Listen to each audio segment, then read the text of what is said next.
Okay, so now we are going to go into the main program today.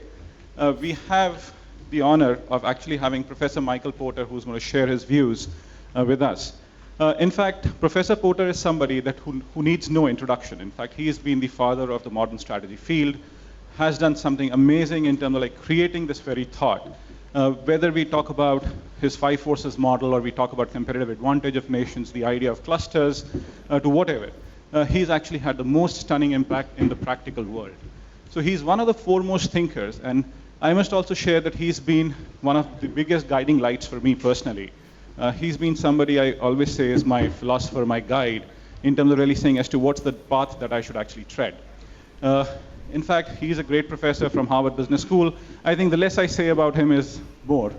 So that is where we'll actually have him and give his keynote address on this occasion. So he's joining us live from Boston, from a studio there. So can we actually have Professor Michael Porter online, please? Yes. Professor Porter, over to you, please. Thanks a lot for joining us today. Well, Amit, thanks very much for your very warm introduction. I'm very proud to have guided you a little bit, perhaps. And I am very pleased to participate in this ceremony, very honored to be associated with this. And I'm so pleased to see this grow and the energy and the quality of this effort and also the business community in India and the improvements there are really quite heartening to me. I've known India for many, many years. I've been there many times, and it's very exciting for me to see the progress and also the further opportunity. As Dr. Kapoor just mentioned, I think there's a tremendous opportunity for India to make a really big leap in competitiveness. And in the business community. And I'm hopeful that through this effort and others like it and the continued progress that is being made, that will actually happen. And it will be a great source of pride to me if that happens and when it happens, I should say. So what I'd like to talk about this evening is just building on the topic you just heard the CEO of Yes talk about, which is competitiveness. India has been on a long journey to try to raise the competitiveness of the economy. It's been a complicated journey because of the history, because of the politics, because of some of the philosophies and sort of deeply rooted ideas and approaches that were really built into the structure of the Indian economy that ultimately needed to change as India moved ahead and tried to emerge as truly a competitive nation. Under the new government and the new prime minister, I think there's been a very exciting discontinuity in thinking, in approach. The Make in India effort and others, I think, are very much steps in the right direction. So what I'd like to do in my brief remarks today with you is to talk a little bit about what we know about competitiveness and how to build it. And I'd like to spend perhaps a disproportionate amount of time on this notion of cluster building as the kind of fundamental driver of competitiveness. What we've learned is to have successful economy, you can't just build companies. You have to build clusters. Because companies alone, if they're isolated, can't really become world class. It's very hard. If you think in terms of building clusters, then you get the flywheel, the reinforcement that drives rapid growth and rapid productivity improvement. So I'd like to talk about the concept of clusters, and I'm also very, very proud that we at Harvard and my institute are in a partnership with one of your great academic institutions supported by government to really develop now the data set and the knowledge and the transparency which will allow India to take a big leap in cluster-based economic development. So we'll get to that a little bit later. But let us begin by talking a little bit about how we think about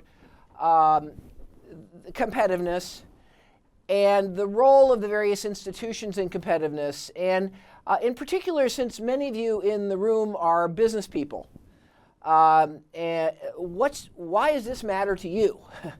Of course it matters for the country, for the society, but does it matter for you?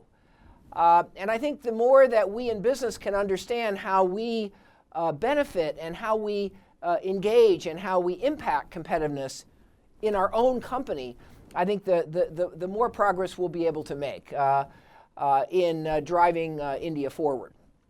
So this first slide really makes a point that I want to really stress, because I found that too often business people think that their success depends on what they do.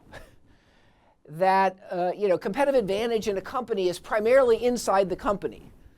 I hear a lot of executives talk like that. I mean, we're smart, it's our people, it's our technology, it's our ways of operating, it's our strategy, all that is us, and our success depends on us mostly. We make the choices that determine our success. And of course that's true at some level. Companies are successful if they make good choices internally and if they run their business well. But what we've learned from many years of research now is that actually what's going on outside the company matters a lot too. That actually the competitive advantage of a company has a lot to do with the location in which it's operating and the surrounding environment in that location. And in particular, the success of a company has a lot to do with the cluster that it's in. What we find is isolated companies don't do as well as companies that are surrounded by other companies that can co-determine competitive advantage. So I think that this has not been a familiar idea in business. In business, we haven't been taught to think about our surrounding environment. We haven't been taught to think about our cluster. We haven't been taught to think that way. We've been taught to focus on our own company and what we can do. And of course, that's important. But what I want to start out by understanding is that we in business are depending on our environment as well. It has a lot to do with our success. And the reason, one of the most vivid reasons is, think of Hollywood in California or Bollywood. Those companies, if they were sitting by themselves and not in those locations, those companies wouldn't be successful. Doesn't matter how good a job they did. They're depending on so much around them. And this is true in all over the world in every field of endeavor. So I think I just want to make it clear that for all of you business people in the room, getting competitiveness right of the region, of the country, and getting clusters right is actually going to be tremendously powerful for you. And therefore, you have to participate. You have to be part of it. You can't sit and say, oh, that's somebody else's job. You have to engage in this issue in your own field, in your own communities, in your own states, in the regions in which you're operating. Now, what do we know about competitiveness? And I'm gonna, here we go. So I think the concept of competitiveness really starts with the idea of what creates prosperity in a society or a country. And I think the striking thing about the world, and these are the OECD countries plus other emerging countries, BRICS, including India and a few and other large developing countries, the stunning thing about the world is just the tremendous variation in prosperity. We have, even though we're a modern global world where information flows all over the world very, very quickly, we have huge differences in prosperity. We have countries that are much more prosperous than others. We have countries that are declining in their prosperity. We have countries that are growing in their prosperity. India, fortunately, has been growing significantly in its prosperity, its GDP per capita, now for a number of years. Hopefully, there'll be an even greater surge in that growth as new policies get put into place and as the circumstances change. But the question of competitiveness is what explains differences in prosperity? Why is this picture the way it is? Why don't these differences we see, why don't they quickly be eliminated? these differences in countries in prosperity are not just temporary. They last for a long time because they're baked into the fundamental competitiveness of that economy and that business environment. So the question I'd like to spend a little bit of time on in this session is why is that? What have we learned about that over the last 20 or 30 years? What do we know about how to drive competitiveness? How to make it higher? What has to happen? What the roles are of the various institutions in society? And then, of course, we'll come to clusters and what's going on in India towards the end. And hopefully, I'm going to try very hard to leave some time for some questions if any of you have them. It'd be my privilege to answer them. Now, what is competitiveness? Competitiveness has to do with the ability of a region or a country to create two significant things at the same time. First, you're competitive if businesses operating in the country or the region are able to successfully compete in international competition and even domestic competition in a large country like India. So that's one part of competitiveness. We all understand that. We have a competitive region or a competitive country if our companies can compete outside. That's part of competitiveness. But we also know that competitiveness also must include improving the living standards of the average citizen. We have to do those things together. Companies have to be successful, but citizens and workers have to also be improving their circumstances. If companies win because workers lose, we're not competitive. If workers win but companies lose, we're not competitive. We have to put together a plan and an environment that allows both to win. That's the only definition of true competitiveness. And we know that the only way that can happen is productivity.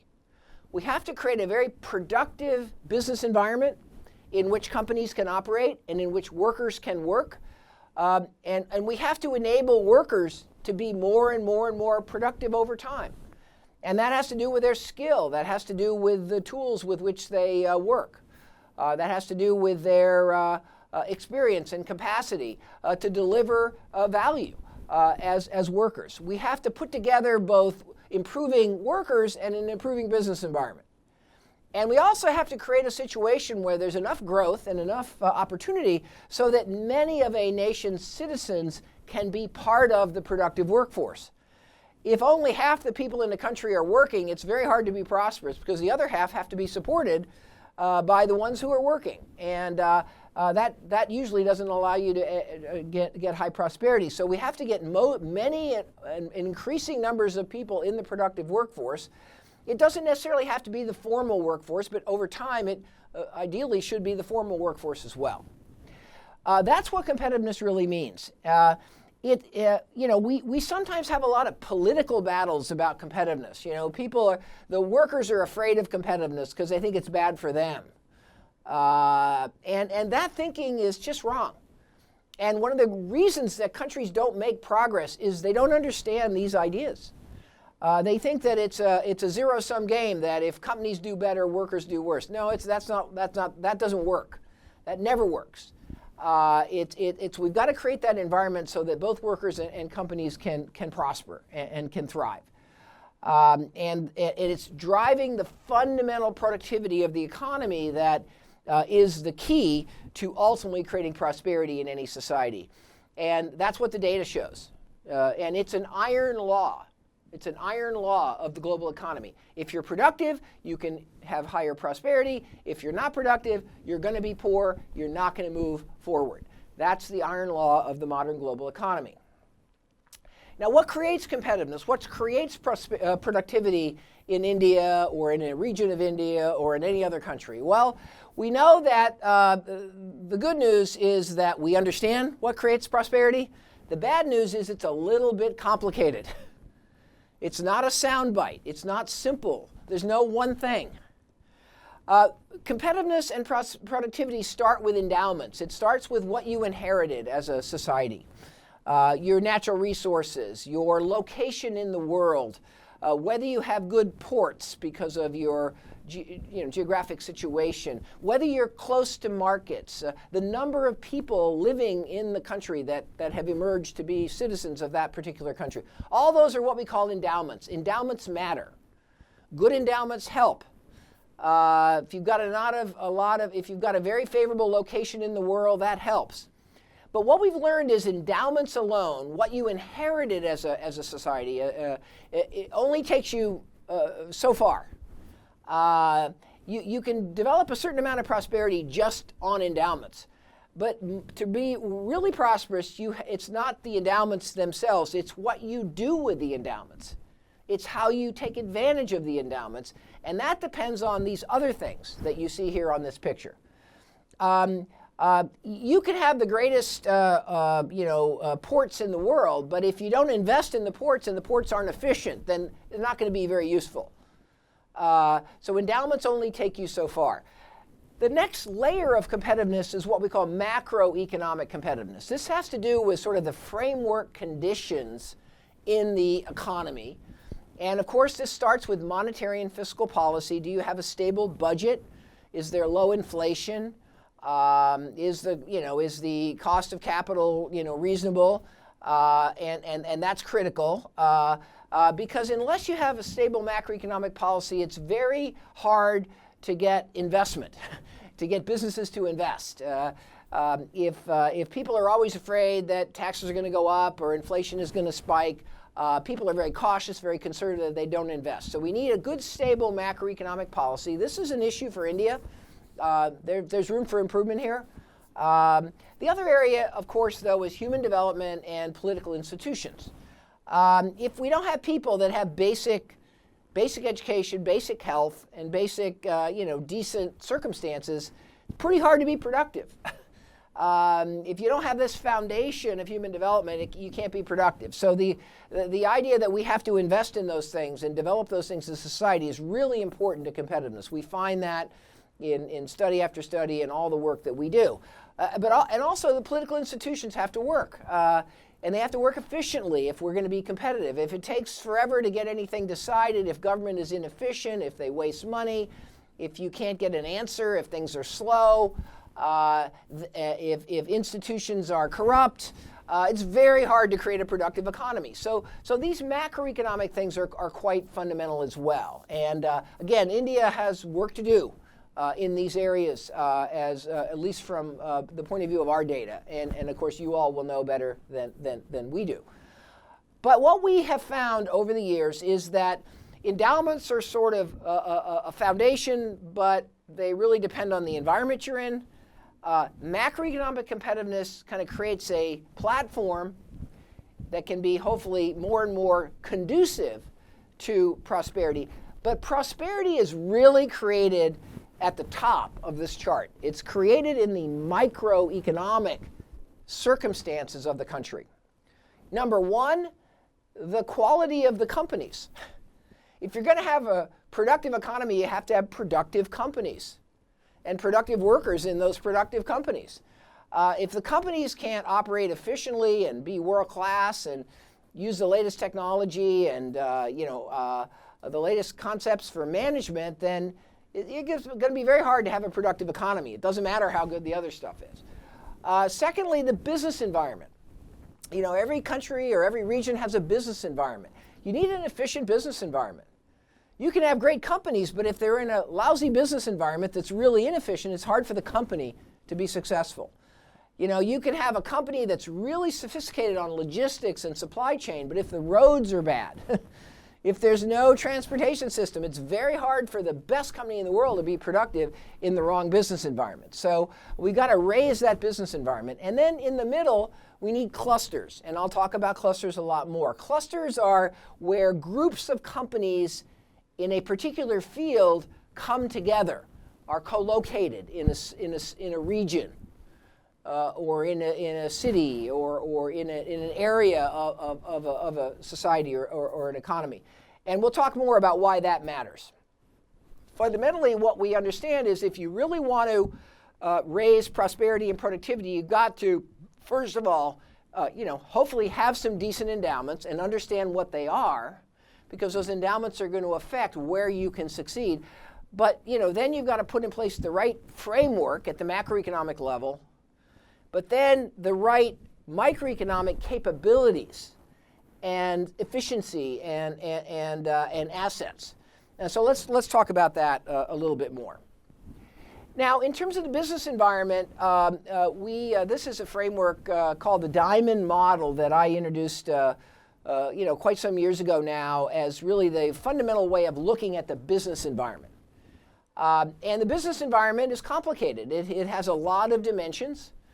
It has to do with the inputs that companies can get access to, the skills of the people, the access to capital and how costly that capital is. The physical infrastructure, how easy it is to move things around in the society, the scientific base that has to do with the technological sophistication of what happens, the administrative infrastructure, the rules, the permits, the mechanics that every society has in terms of doing business. That matters too. And what we find is if you want to be productive, you've got to have skilled people, you've got to have access to capital, you've got to have good infrastructure, it's got to be easy to do business. And that varies dramatically across country. We have now copious data that illustrates how big the differences are in societies in terms of the business environment. And if you don't have a good business environment, it's very hard to be productive, and then it's very hard to be prosperous. The nature of local competition, the degree to which companies have to compete. We've learned over and over again, if you don't have to compete at home, you'll never be competitive anywhere else. So the competition policy really matters. We can't have monopoly. We can't have a firm distorting the market or controlling the market. We have to have open competition. And that's been one of the hallmarks of the success of the U.S. for so many years. We have to have good corporate governance. We have to have transparency. We have to have accountability through boards of directors. We can't have companies just doing anything they want and not being responsible to anybody. We need good protection of intellectual property. This is a complicated issue, particularly in a country like India where the incomes are low. If we don't have protection of intellectual property, what we find is that no one will invest in intellectual property. And it's a trap. If you don't protect intellectual property, then you won't become advanced. You won't become innovative. And you can't, there's just no way to get that to happen. And we've seen that over and over again in countries like Taiwan and others that could really never made progress until they started to actually protect intellectual property so that companies could get a fair return for their innovation, for their ideas. And therefore they developed more ideas and got better and better and better. And we also have what we call demand conditions, the nature of local needs and the local consumer, and whether companies and governments in the society were sophisticated buyers. You create competitiveness where your customer is very tough on you. You want a demanding customer. You want a customer that has demanding needs so that you get better. And the countries where the customer demand is sophisticated and where customers put a lot of pressure on companies, those are the countries that do well. And we want to make sure that through our laws and through our practices in a place like India, we create that positive dynamic, that positive reinforcement of, the customer is tough, the company gets better, the customer gets their needs met, the company gets better. That's the dynamic we want to be created. So the kind of first step in competitiveness is raising that business environment, making it more advanced. And all of you will know better than I, how is India doing? What's our progress? Now, from the data we have, which is limited, India's doing better.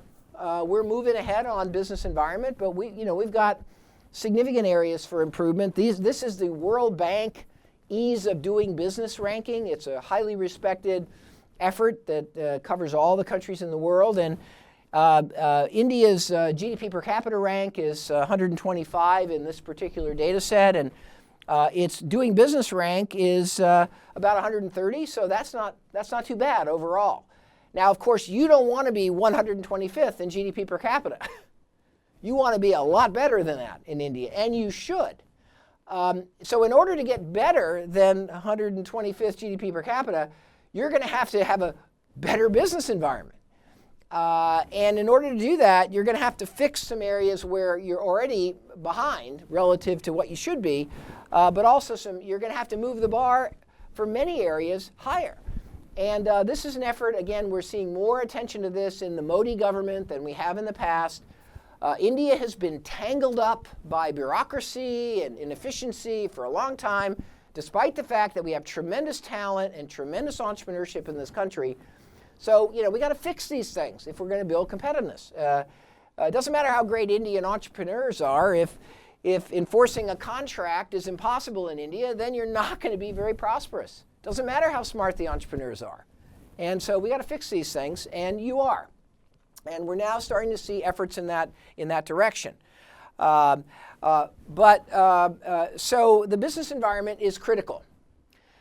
But so are clusters. And just for some of you that haven't really heard about this idea and really thought about it, let me just take a minute and talk about what is a cluster. Well, we see clusters all over the world in every economy, no matter how poor or how rich. We see them everywhere. But they're very different, and they're very much more or less developed, depending on where we look. This is a very simple example of a tourism cluster in Australia, in the region around Cairns, which is where the Great Barrier Reef is located, a major tourist area. And you can see that a cluster is looking at all the companies and businesses that come together in tourism. So there's hotels, of course, and there's restaurants, and there's the transportation companies that move people in and out. And then there's the activities, the beach or the museums or the sports teams or the historical sites. All those things are part of the cluster. And then there's the travel agents that get people in and out, and there's the tour operators that are running the tours. And then if you go a little farther out, we see the food suppliers and the property services and the souvenirs and the local transportation and taxis. But even broader, we have institutions. We have government agencies that worry about tourism. We have industry groups. And what we see is that all these entities actually depend on each other. You can run a great hotel. In fact, you can run the best hotel. But if all these other people don't do their job, you will fail. You can run the best hotel in the world, but if the food is lousy in the community, there's nothing to do, there's no way to get there, you can't buy souvenirs, you can't change your money, you can run the best hotel and you'll fail. So your success as any one part or any one business is dependent on these other businesses that are around you. And we often take it for granted. We don't realize that. We think we determine our success. No, no, no, no. The cluster determines our success.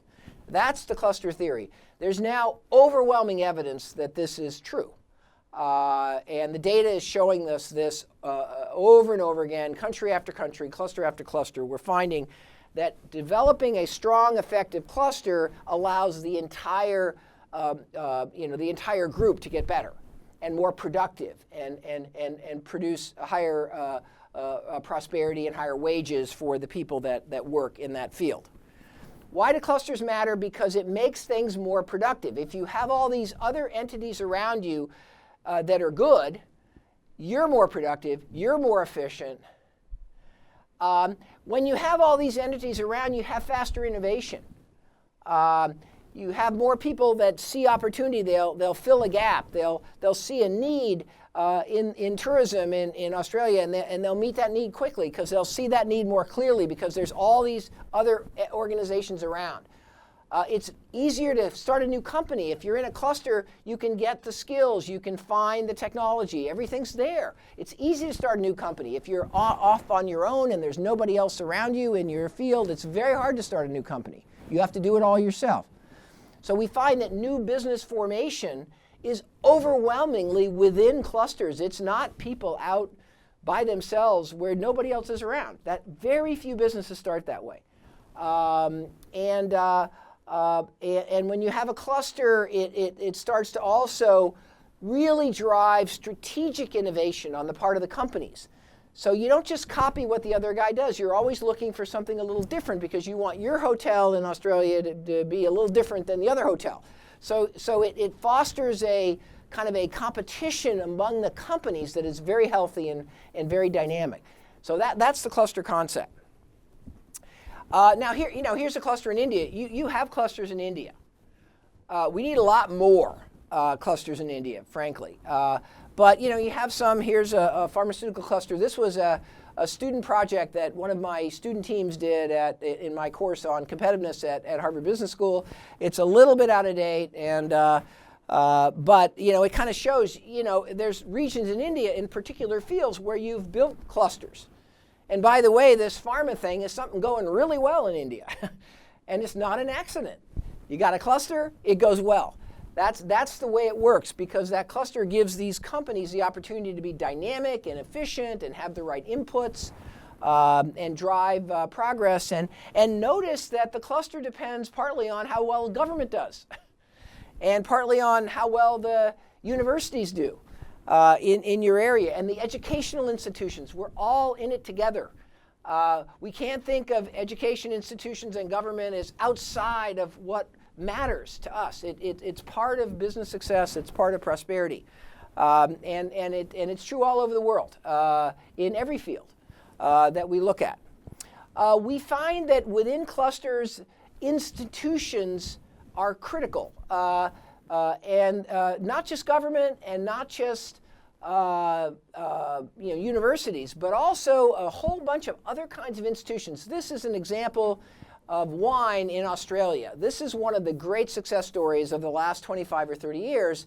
Australia went from basically zero wine exports to billions and billions of dollars of wine exports over about a 15 or 20 year period as they built a cluster. But part of that process was institutions, a wine federation, where all the wine companies got together and talked about their common needs and really really had a strategy for really raising the bar in the entire field. An export council to kind of do export promotion, but do it more efficiently because you came together to do it. A R&D corporation to do some of the basic scientific work that was necessary to do wine production and grape growing in Australia, given its unique circumstances. A lot of joint efforts in the private sector to develop research, but collaborating, realizing that actually if we could raise the bar on technology, the companies could all move ahead. And each company would be different. It would have its own strategy, but we could raise the whole bar and make Australia more competitive with the other wine clusters around the world in California or Latin America or wherever. This is what clusters are all about. And hopefully you can understand that it's one of those things. It's very intuitive once you understand it, but we can't think of economic development as company by company. We can't think of it that way. Yes, we have companies come out of nowhere and become great companies, but what we find over and over again is the real economic development, the real progress, the real entrepreneurship, the real new business formation occurs when we can get critical mass, where we can get enough companies co-located to drive innovation, to drive efficiency, to drive productivity, to push each other along. That's what economic development looks like when it's working. And it's the same in India as it is everywhere else. Now this illustrates another very important point in economic development is most of the most important things are not at the national level. Yes, there are national policies that matter. They can play a big role. Tax policies, trade agreements, those kind of things can be quite important. But most of the real drivers of competitiveness are much more local. They're in the states or regions or cities. So increasingly as we think about economic development, yes, we need a national plan, but we clearly need plans at each state and regional level. And one of the great successes of the United States historically, and why we were so good, was we were organized this way. Our states have a lot of influence, they have a lot of ability, they have a lot of incentive to compete, and they do. And by focusing more effort on the state and local, as China does as well, that's where you make rapid progress. You don't try to have a monolithic, federal top-down effort. That doesn't work. A lot of countries have tried that. I've seen it 100 times. It doesn't work very well. It's got to be a little bit top-down, but mostly bottom-up. And we have to have each region and each cluster even taking responsibility to drive things forward. And if that isn't the way it works, it won't work as well as it would otherwise. Now, at the regional level, we know that economic performance varies significantly. So here's some data from India. No surprise here to any of you. India is one country, but we have enormous differences in prosperity across your country, and enormous differences in progress, the rate of progress. We have some areas that are not progressing, other areas that are. Guess what? That's because competitiveness differs. Most of competitiveness is down at that regional level. The business environment, a lot of the business environment is really at the regional level. It's not determined in New Delhi. The clusters are down at the regional level, not spread evenly across the country. So we've got to kind of understand just how important it is that we are bottoms up and local in thinking about economic development. We know that regions specialize. The key idea of strategy is you've got to have your own unique position. And if you try to copy someone else and look exactly like someone else, it's very hard to win. Same is true in competitiveness. The same is true in economic development. Every region has to find its own unique situation. It's got to figure out what its unique strengths are. It's got to figure out what its clusters are. It's got to figure out how to move its circumstances forward in a way that gives it an ability to have a competitive advantage over some other region. That's what we're talking about in terms of economic development. And here's a map from the US because we don't yet have really great cluster data for India. And I'll come back to that in a minute. But you can see the US is tremendously specialized. Every one of our regions is different. Has a different mix of industry, different mix of clusters, different circumstances, different strengths, and that's our success. Specialization across geography is your success. That's what allows you to win. If everybody's trying to do the same thing, you're not going to be dynamic. You're not going to win. So that's a key idea in competitiveness. And again, I think that fortunately, the Indian states have been taking responsibility for this. Historically, there's been a lot of progress in some states, and some states are making much more progress than others because they're more dynamic and they're more focused. But this is something we have to spread across every state. In many ways, the governor is more important than the prime minister in competitiveness. Every state and every regional economy is going to have its own development path. Here's just an example from San Diego, one of our metropolitan areas, and this just shows you how the San Diego economy emerged and over 20, 30, 40, 50 years into one of our highly productive and high-income regions. And the answer was they started with endowments, the climate, the geography, the ocean, the port. And they were able to attract tourists because of that, who wanted to come for the beautiful weather. And they got the Navy, the U.S. Navy to come because of the port. And that started the dominoes. And now you can see the other clusters that developed in the San Diego region because of those initial foundations and this kind of natural process of building on your strengths and taking success in one field and moving into related fields. My favorite example, of how that ultimately works is in, you see up on the upper right is sporting goods. Well, the most famous sporting cluster in San Diego is golf clubs, golf equipment. And you've heard of maybe, those of you that play golf, you've heard of TaylorMade, you've heard of Big Bertha, the famous driver. And those companies ended up in San Diego because of the aerospace cluster that was in San Diego. Because what happened was that the golf clubs used to be steel and wood. And then the golf clubs turned into advanced materials, titanium, composites. And when that transformation in technology happened, the San Diego region had a base of highly sophisticated new materials companies, advanced materials companies, because of the aerospace. And it had a beautiful climate and a lot of golf courses, and boom, a cluster began. And now it's a tremendous success. That's the way economic development works. It's partly what you inherited, it's partly your endowment, it's partly good entrepreneurs that come up with ideas, but it has a lot to do with the surrounding conditions.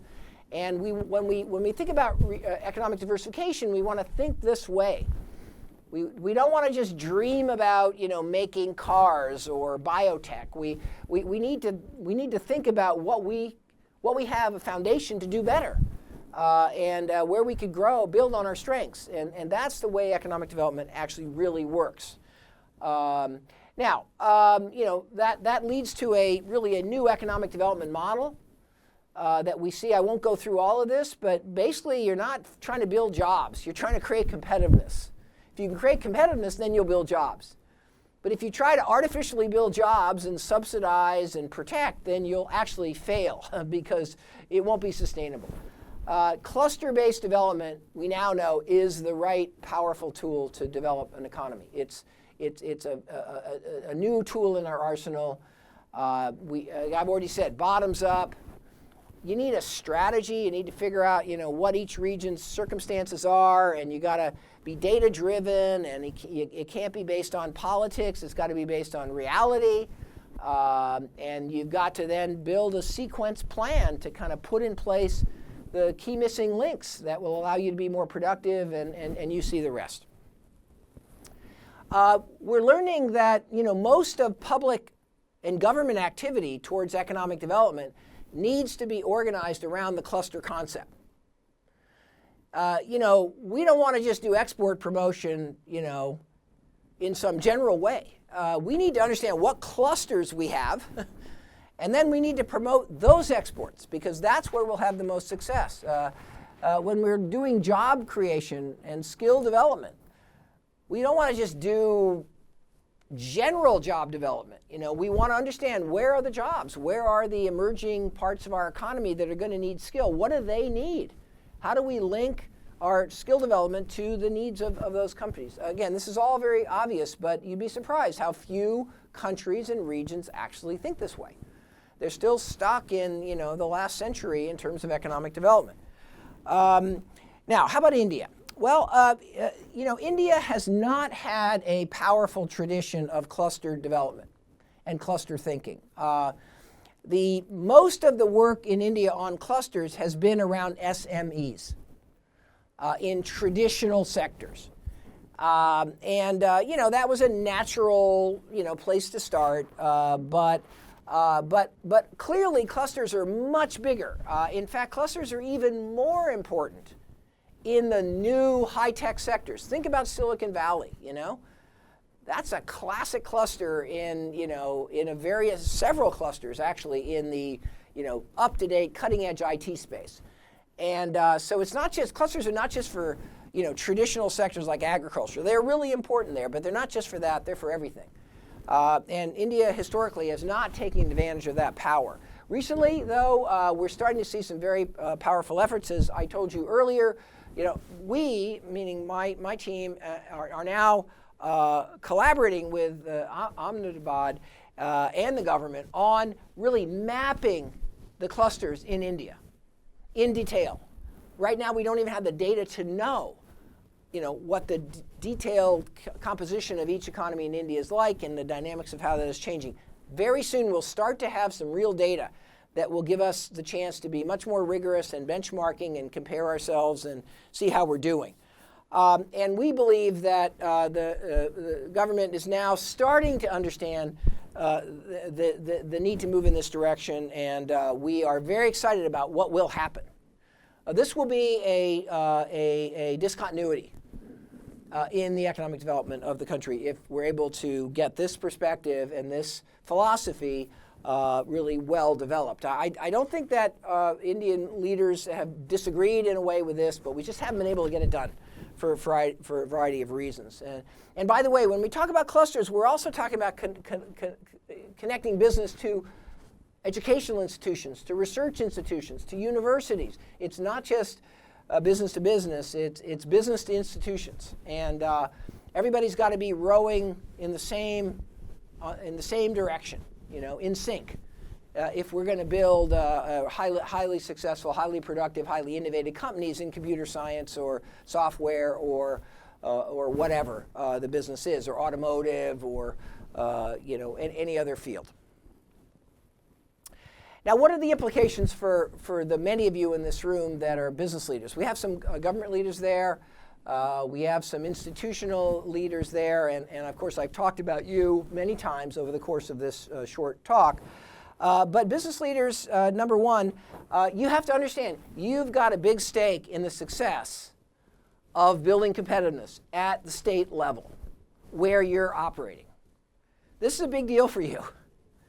And, yes, you can run your company really, really well, and you can still be successful even if you ignore this sometimes, but you'll be much more successful if you see the power of the reinforcement effect of really developing the competitiveness of the environment around you to actually make your job easier. One very vivid example. If you don't have good skills development in your region, then the people you hire, you have to spend the money to bring them up to speed. But if you have good skill development, you get to hire people, it's free. You don't have to pay for it anymore. It's already there. Then you can build on top of that. It's much more productive. That's just one example. If you've got great suppliers that you know and you work with and you help and you bring up their capability, you're going to buy great components or machinery or inputs or services. But if you have lousy suppliers, who's going to have to bear the cost of dealing with those lousy suppliers? You, in your business. So I really come back to where I started. We in business have to see that this is part of our job in the modern global economy, in this complex economy we're in, where we inevitably depend on a lot of other things in order to be successful in our business. So this has got to be something that I think business leaders in India put a strategic priority on, and perhaps Amit is very good at having prizes. So maybe we need a prize for this. Who are the businesses that have done the greatest job in India in really building up the clusters in their region and enjoying the benefits of that? And that might be a great prize. But I'm out of time. I want to thank you for your attention, for your participation in this effort, this prize effort. This is all about raising the bar for India. That's what it's all about. And I think we've talked about strategy a lot in the previous years here, but I think we've talked about shared value and about how our social engagement can be really powerful in improving the business environment around us. But I think we also we've talked about the broader issues of building the competitiveness of regions and clusters. And I think this effort is about knowledge. It's about raising the bar. I'm so proud to be part of it, and I want to thank you all for joining us tonight and being part of it as well. And Amit, let me turn it back to you for any questions that anybody has. Thank you all very much.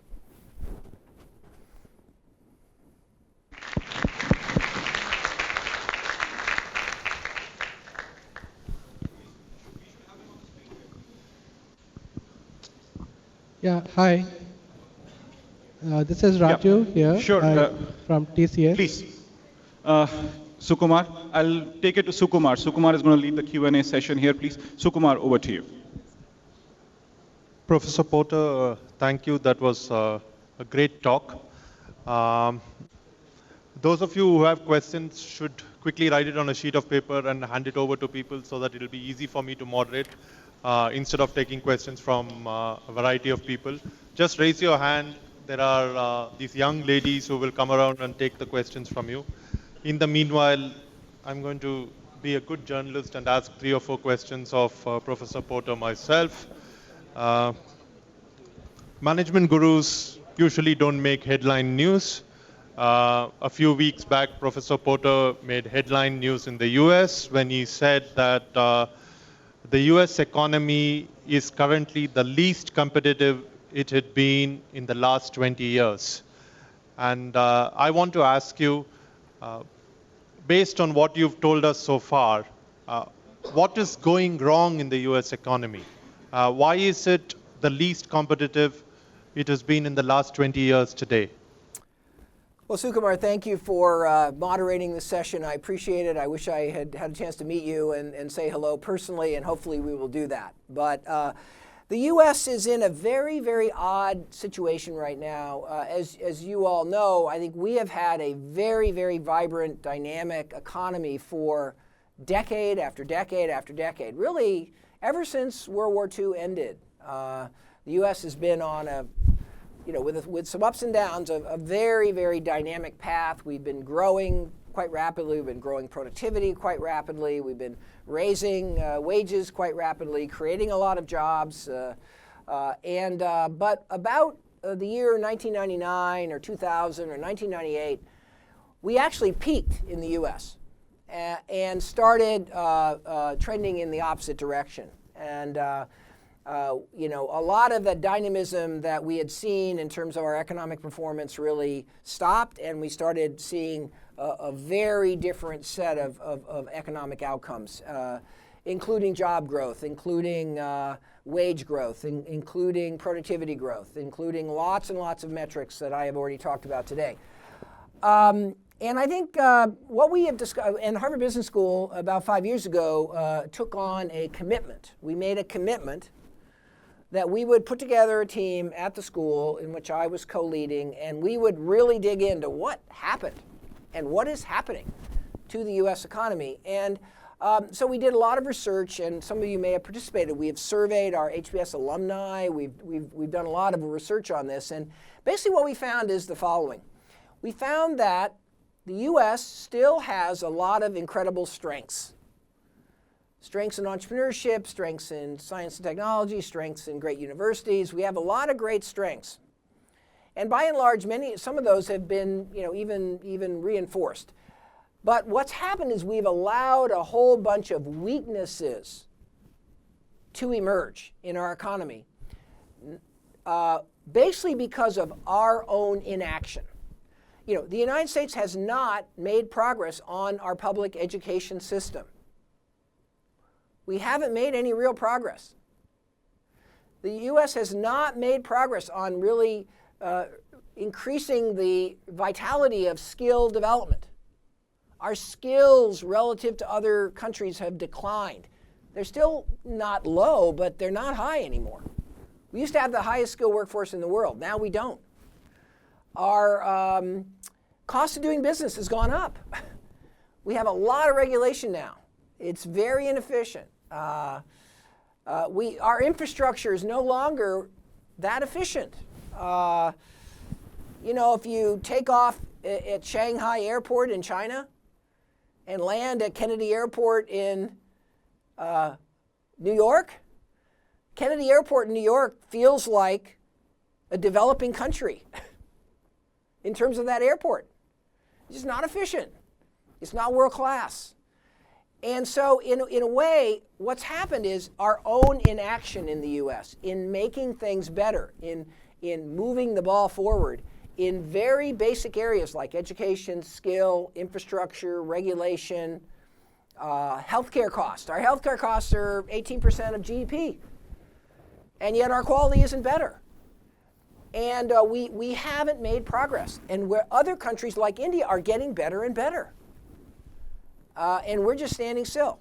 And that's why our competitiveness has fundamentally eroded. In a global economy, that is a big problem. So Sukumar, that is the fundamental thing that's caused us. And at the root of that problem is our political system. We have not been able to pass any significant legislation in any of the areas where we're weak. A good example is corporate tax rate. We have the highest corporate tax rate in the world of any country that's developed. And we're an outlier.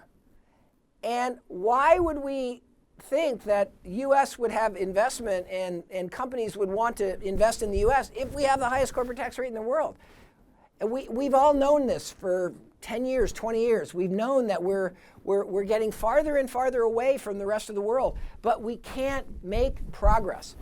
And I believe that our number one weakness now in America is our political process, our political system. It used to be our strength, and now our divisiveness, we hate each other, we can't agree, we can't compromise, we can't be practical, we can't move ahead. It's very sad to be in the middle of this. And of course, this presidential election is a catastrophe for America because it's the extreme version of we're not about coming together and solving problems. We're about,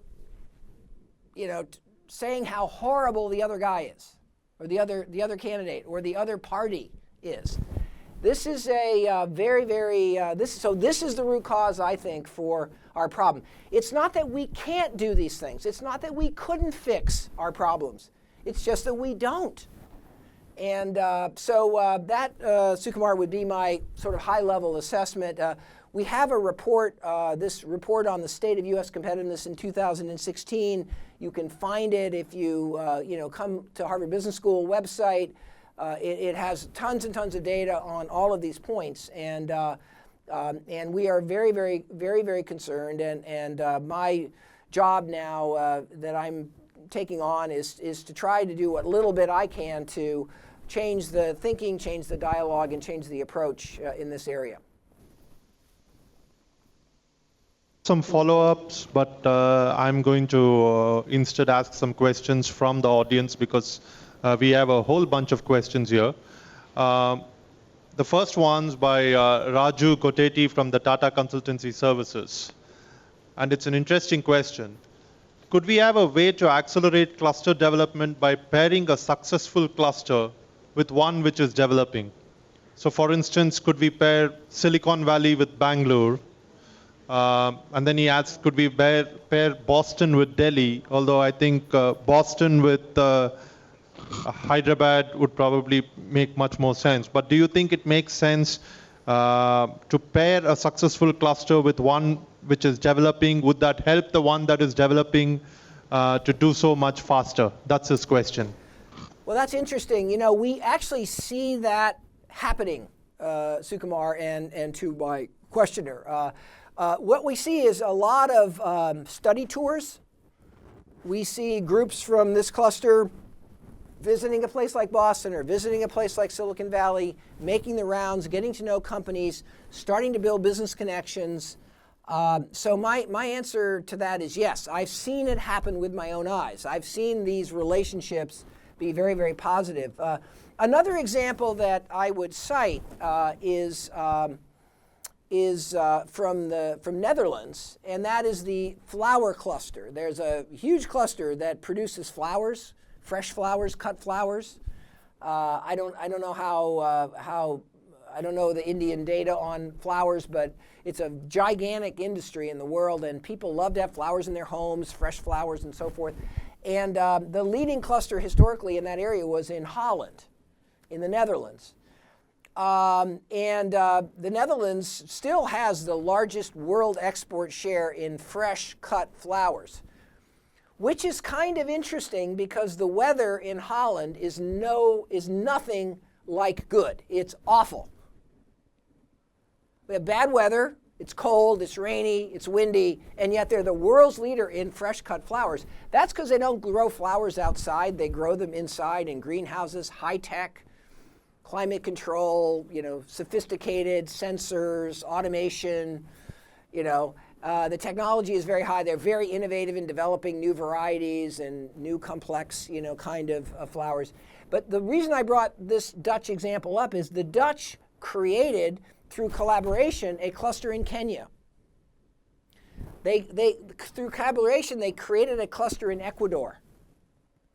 And they've been involved in working with clusters in other countries because they realize that they're not going to be able to efficiently produce and ship flowers for parts of the world, particularly in the more less complex flower varieties. And so they want Kenya to ship into Europe. They want Ecuador to ship into the United States. But they've invested in the supplier base, the technology, they build partnerships, they provide technology. So there's a collaboration among clusters in different parts of the world that's really part of optimizing a cluster and optimizing an industry in the modern global economy. And so I think if I were sitting in that room and I was in an interesting cluster in India that was developing, I'd be looking for where's the best place in the world at what we do. And let's get to know. Let's get to know those people and those companies and those institutions, and not only how they do it, but also how we can do business with these areas. And because the very advanced clusters at the very high end are going to increasingly be more willing to outsource things, as long as they're good, and India could be one of those partners to do that with. So yes, that's a very interesting idea, and it's not automatic because a lot of cluster efforts, people are there just to talk, but they're not there to do anything. So we got to have good leadership. We have to have commitment to actually do things. We've got to get everybody maybe to put in a little money to support the effort. But if we got the right kind of governance structure, I think that can be very powerful. Professor Porter, Rana Kapoor, who's the CEO of Yes Bank and the speaker before you, would like to ask you a question. Sure. Thank you, Sukumar. Sir, you have spoken very brilliantly, and I think you have catalyzed a lot of minds here. Sir, my question is, and I 1000% agree with your motivation on cluster management. But India's economy, wherever it is, 7.5–8% growth, still needs a lot of tailwinds. And India's economy, if you split it into time horizons, short, medium, long, needs to identify industries and segments where we can build short-term to medium and naturally long-term competitive and comparative advantage. We've done it somewhat in automobiles. We've done it somewhat on pharmaceuticals in terms of generics. We are the largest exporter of basic IT services. In your assessment, sir, because you're extremely knowledgeable, where do you think India can get, some tailwinds to really pick up and be able to tap and be able to contribute to the resurgence of global growth? Because I think that's the sweet spot in our economy. Mm-hmm. And with your guidance, as you have portrayed, what can we do in the short, medium term, sir? Well, I think it's a fascinating question, and thank you for the question, and also thank you, Rana, for your very interesting talk. I heard most of it, and I thought it was fascinating, so congratulations on that. I would say a couple things. First of all, I would say that India is going to need to self-identify these kind of growth engines and these growth opportunities based on the reality of what is actually present and happening in India. I think it's a little bit dangerous to actually have outsiders like me or the federal government kind of try to decide which clusters are going to be the next ones to grow. I think we need to look at what's bubbling, and we need good data, and these things will start to emerge. And in each region, I think regional leaders that are really in tune with what's going on the ground can start to say, look, we're starting to see something happening here. We're seeing something happening here. You need to be seeing something happening in the marketplace. You can't just dream.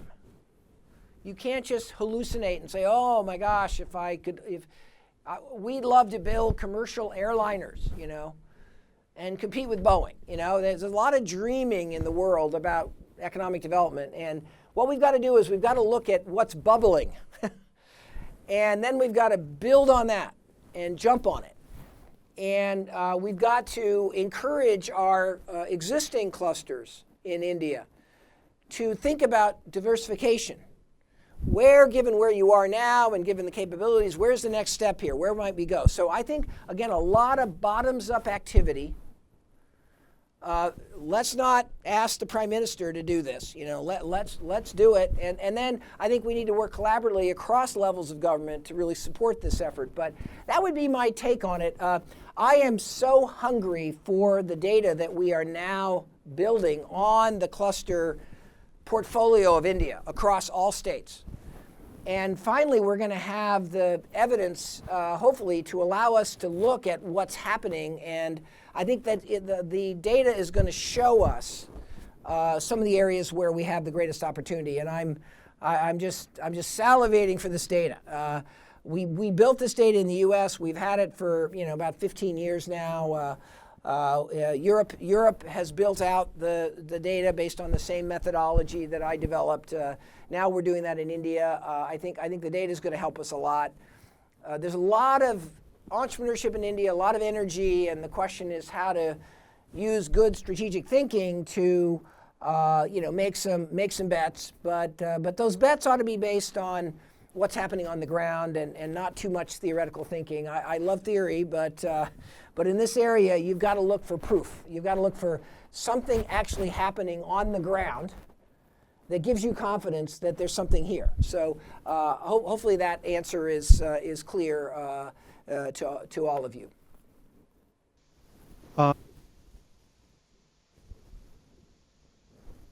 RICO. To the size of clusters beyond which they might lose their competitive edge. Is there a threshold to the size of clusters beyond which they might lose their competitive edge? Well, it's an interesting question. I think it may partly depend on the business itself. I mean, the different fields might have different circumstances. I think that it's not so much the size per se, but it's the kind of productivity and cost structure. So we might see a cluster like the Dutch in flowers grow very, very large.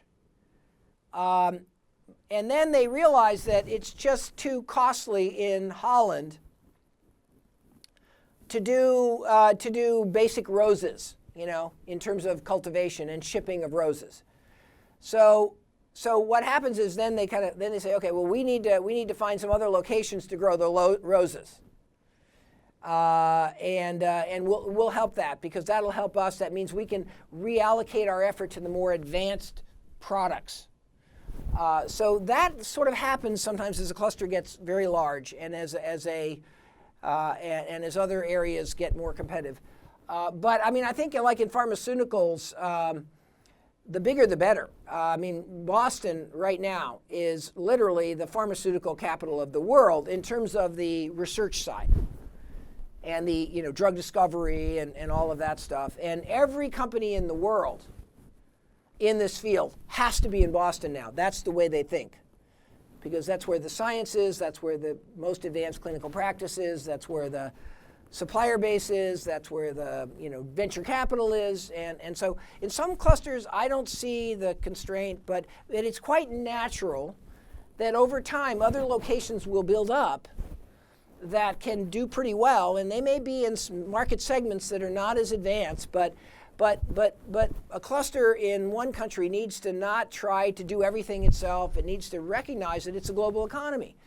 And it's all about efficiency and productivity. And so maybe we need to start offshoring some of our stuff in order to be more competitive. And so I don't know if I've quite answered your question. It's a very subtle question. And I think we'd have to take a specific example in a specific field and we could talk it through. But that's the general gestalt. Hopefully that gives you a flavor for at least how I think about that. We are going to stop with the questions now, although there are a lot more. Thank you very much for answering the questions. I'm going to hand you over to Amit again. Thank you. Thanks a lot, Professor Porter. Like, this was absolutely stunning. In fact, we have the chief guest here. We have Mr. Sinha, who's the civil aviation minister in the country. In fact, he incidentally used to be a student at one point in time. All right. I hope you remember. And that's where it is. So we'll just straight away get into the award ceremony.